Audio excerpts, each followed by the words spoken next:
Hello everyone, this is Simon from Language Atlas, and in this video I'd like to show you the Spanish A2 vocabulary Anki deck.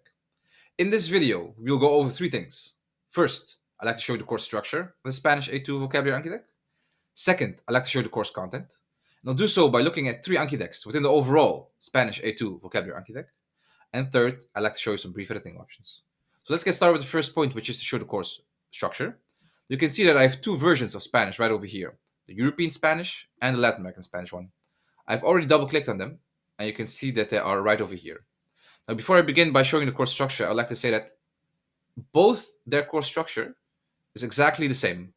However, the course content, so the cards you see, the images at certain points, the audio, the pronunciation, these things are different. That is because there's a difference between European and Latin American Spanish, but in terms of course structure, they're the same. So I'll begin with the Latin American one, and you can see that there are 8 chapters: pronouns, conjunctions, verbs, nouns, adjectives, adverbs, prepositions, and determiners. Now, if I click on chapter 4, you can see there's a little plus icon in front of it. And if I look inside, you can see that there are 20 subjects. They range from academia and intellect, animals, arts and entertainment, all the way to time, mass and numbers, and transportation. Now, what I've done is that I've categorized all the nouns by theme. So if you wish to learn more about electronics and technology, if you wish to learn more about location, if you wish to learn more about transportation, you're able to study that theme. So that is the course structure of the Latin American Spanish one. I'm now going to show you this course structure of the European Spanish one. I'm going to click on this plus icon over here. I can see that there are 8 chapters inside, the same ones that we've seen before: pronouns, conjunctions, verbs, nouns, adjectives, adverbs, prepositions, and determiners. If I click on this icon over here, you can see we have the same 20 subjects. But that was my first point, to show the course structure. Now I'd like to go to the second point, which is to show you the course content. Now I will show you 2 decks from the European Spanish one and 1 deck from the Latin American Spanish one. I don't have enough time to go over all chapters, but I think that showing you these ones already gives you a good image of what to expect. Now, a quick note before I proceed is that even if you're interested in other type of Spanish, I still urge you to continue watching, because the way that cards are set up, the way that the things that you'll see is exactly the same, but it's just literally the actual content. So certain sentences, certain words, pronunciation, audio, that is what is different. But how the cards are set up and what you'll learn is exactly the same. So I urge you to keep watching if you're interested in other type of Spanish. So the first deck I'll do is chapter 4 nouns. I'll click on home. I'll click on study now. And this is the first sentence that I'd like to show you. You see over here that we have a Spanish sentence with 2 underscores. Underneath that, we have an English translation of the Spanish sentence. We see that there's a certain part bold and underlined, which is the stamp. And we have to know essentially how to say this stamp in Spanish. And that is what goes over here. So these parts are blanks, and we have to know what goes inside a blank. And the answer is to that question is the stamp in Spanish. We have underneath that, we have a picture, and the picture is a visual representation of the Spanish sentence. And this is here so you can better understand the Spanish sentence, but also so you can memorize the Spanish sentence and the words that are being taught. So let's see, what is the stamp in Spanish? El sello postal tenía una imagen de un ave. El sello, un sello. Los sellos, unos sellos. Great. So over here, we have what I like to call the sentence area. Let's begin with that. We have over here the correct sentence in Spanish, and the answer that we're looking for is in blue. Now, why is it in blue? Spanish is a gendered language. We have masculine nouns and feminine nouns. The masculine nouns are in blue, as you see over here, and the feminine nouns are in pink. Now, this is done so you can better identify the gender of nouns, and also so you can better understand and memorize them. We have underneath the Spanish sentence, we have the IPA notation of the Spanish sentence. So this is here so you can improve your pronunciation of the Spanish sentence. Over here, we have the English translation of the Spanish sentence, and this is the audio. El sello postal tenía una imagen de un ave. The second area is what I like to call the singular area. So we have the singular noun in its definite and in the indefinite form. We have the IPA notation, we have the translation, and we have the audio. El sello, un sello. This is the plural area. So we have the plural noun, the IPA notation of the plural noun, the English translation, and the audio. Los sellos, unos sellos. And I would like to note that for Latin American Spanish, the setup is exactly the same. Also, the color coding is there as well, the IPA, the English translation, audio. However, certain words being used, certain sentences being used are different, and the IPA notation will be different because of that, and the audio will be different because of that as well. Let's do another one. I need a round brush for my hair. How do you say a brush? Necesito un cepillo redondo para mi cabello.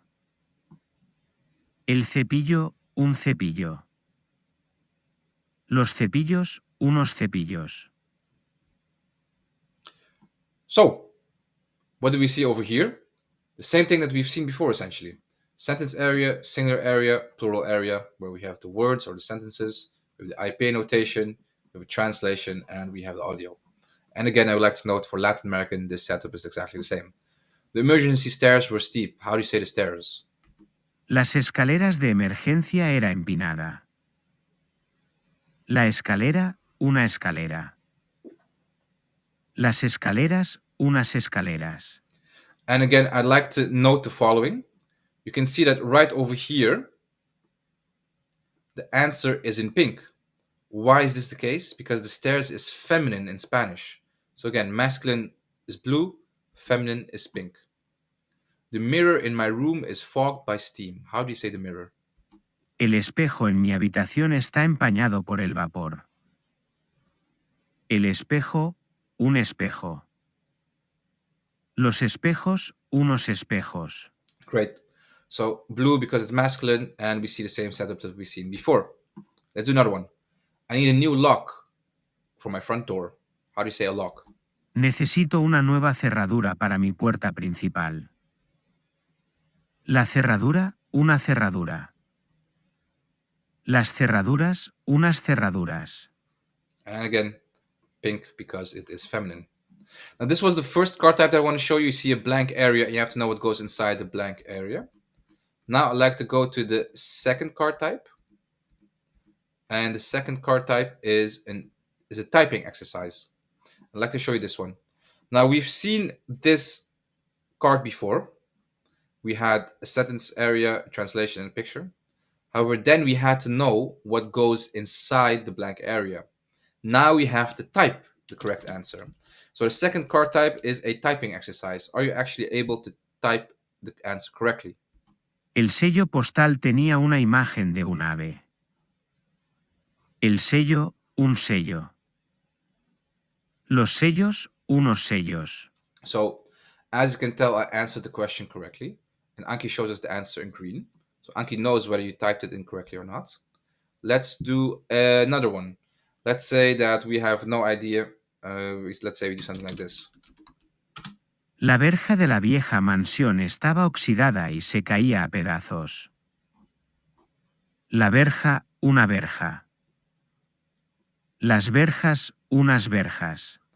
And you can see my answer was almost completely incorrect. Only one letter was accurate, but almost completely incorrect. So what do you see over here? Anki shows you what you had incorrect and shows you the correct answer as well. What you had incorrect, Anki shows in red. What you had correct, Anki shows in green. And the part that were missing in the correct answers are shown in the gray area. So even if you don't know the answer, Anki will correct you. It will show you what you had wrong. So the second card type is really useful if you want to improve your spelling, which is important when you learn a new language. And again, I could continue like this, but you'd see more typing exercises. So the second deck that I want to show you is Chapter 5 Adjectives. I'll click on Study Now. And this is what we see. Spanish sentence, blank area, English translation, and a picture. They live in an ordinary house. How do you say ordinary? Viven en una casa normal. Normal, corriente. Normales, corrientes.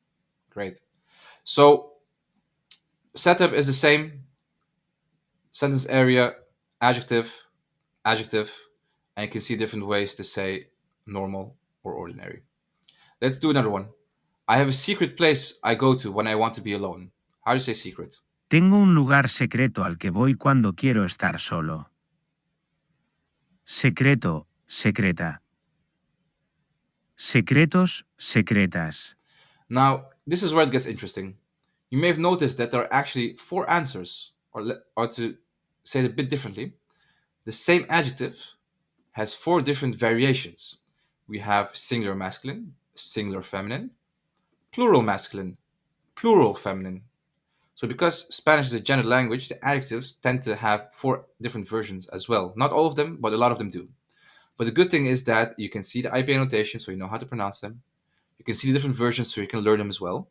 So this Anki deck really tests whether you know the different versions of the adjectives as well. And again, I like to note for Latin American, this is exactly the same as well in terms of setup, but pronunciation, audio, and certain adjectives may differ. This is the outside wall of the building. How to say outside? Este es el muro exterior del edificio. Exterior. Wonderful. Exteriores. Let's do one more. The street gets really noisy at night. How do you say noisy? La calle se vuelve muy ruidosa por la noche. Ruidoso, ruidosa. Ruidosos, ruidosas. Now that was the first card type that we've seen. If I were to continue, we would get to the second chord type where we'd have to spell. Now you've already seen that, so I won't start spelling again. Now those were two decks from the European Spanish A2 vocabulary Anki deck. Now I'd like to show you a deck from the Latin American one. I'll click on this icon over here and I will go to chapter 3 verbs and I will click on study. And this is what we see. We see again a Spanish sentence, a blank area, a blank area, and we have the English translation. And what is bolded and underlined is to burn. Be careful not to burn your clothes with the iron. How do you say to burn? Ten cuidado, no vayas a quemar la ropa con la plancha. Quemar. Now, you may have already noticed some differences. First of all, the audio is different, the pronunciation is different. And that is because the Spanish version that we're working on now is Latin American, not the European one. And accordingly, the IPA notations have changed as well. So again, European Spanish one has one type of pronunciation, audio, words and sentences, and Latin American another one. Sometimes in terms of words and sentences, there are similarities, of course. Not everything is different. But I would like you to be aware of the differences. So we have the sentence area right over here. This you already know. But this is the verb area. And this is where you see the verb in its infinitive form, in the full verb form. And what I like to note is that all verb cards, so everything you see in verbs, always has the verb in the infinitive form. Why is this? Well, if you learn a verb in infinitive form, or as I like to call it as well, in the full verb form, that is the basis of understanding a language. Because once you know the full verb form, you can conjugate it depending on subject pronouns. You can conjugate it according to different tenses, but everything starts with the infinitive. So to burn, everything with to is the infinitive form in English, and over here we see it in the Spanish version as well. Let's do another one. Don't let the water boil over. How do you say boil? No dejes el agua hervir demasiado. So we Hervir. have the sentence area and the verb area in the full verb form. I can't reach the bottle. Can you get it for me? No puedo alcanzar la botella. ¿Puedes cogerla por mí? Alcanzar. To reach. She had to manage to live on a tight budget. To manage. Tuvo que arreglárselas para vivir con un presupuesto ajustado. Arreglárselas. Emma Watson is to star in Tarantino's new film. To star. Emma Watson va a protagonizar la nueva película de Tarantino. Protagonizar. Let's do one more. Many of these companies will cease to exist in 10 years' time. To exist. Muchas de estas empresas dejarán de existir en 10 años. One more. Containing your anger in difficult situation requires self-control. Containing. Contener tu enfado en situaciones difíciles requiere autocontrol. Contener. And there you have it. And if I were to continue long enough, we would get to the typing exercises as we've seen over here. Now, that is what I wanted to show you in terms of course content. I'll click on this little, no, not yet. I'd like to go to my third point, which is to show you the brief editing options. And if you click on here, you can click on options and you can see that there are daily limits. And what I want to show you is that how you can regulate the amount of cards that you see per day. So we have new cards per day and maximum reviews per day. And I can change this from 20 to 50 and I can change this from 20 to 50 as well. So I've increased the amount of new cards that I see per day and the reviews that I see per day. And a review is something that you do again, a review. And you can see that the total amount increased. and I can click on options. I can decrease it as well. I can decrease this as well, and we would end up with 20. So my advice to you would be to pick a low number in the beginning. What's most important about learning language is that you create a habit. And you can do so a lot easier if you start with a low amount in the beginning. But then again, if you wish to do so afterwards, you can increase the amount of cards that you see per day. So that is what I wanted to show you in this video. I hope you enjoyed my explanation of the Spanish A2 vocabulary Anki deck. Once again, we have European Spanish A2 and Latin American Spanish A2. There's of course structure, they're the same, but there's of course content. That is how they differ. So audio is different, pronunciation, IPA notation, that sort of thing. But of course, setup and the images and such, that is the same. So what's actually inside, what actually matters, that is how they are different. But in terms of structure, the setup of cards, the setup of the courses, that is how they are the same. I advise you to pick one of the two. If you wish to learn European Spanish one, that's okay. If you wish to learn Latin American Spanish, that's okay. But pick one, whatever is most relevant or useful in your case. So once again, I'd like to thank you for watching. I hope you enjoyed my explanation of the Spanish A2 vocabulary Anki deck. You can get the deck from languageatlas.com. So if you go to languageatlas.com, that is where you can get it. I will post all the important links in the comment section description. So that's where you can immediately click on it and see everything. Thanks again for watching. I wish you the best of luck when it comes to learning the Spanish language, and I wish you a very good day as well. Goodbye.